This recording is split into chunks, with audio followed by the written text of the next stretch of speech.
Jesus Christ was born by the Holy Spirit, not by the men, not by the people. He was born to the world as a holiest God, not only by the humans, he was born by the Holy Spirit through Mary, the Virgin Mary. Praise the Lord. Hallelujah. So, in his birth and his entire life, there is no sin. There is no sin. Nobody can prove it.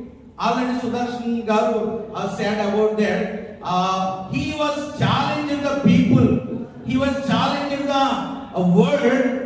Anybody can prove that I am sinner. Anybody can show me the sin entire my life. He was challenged. So nobody was proving that he is sinner. Because he is the holy God, that is why we have to worship him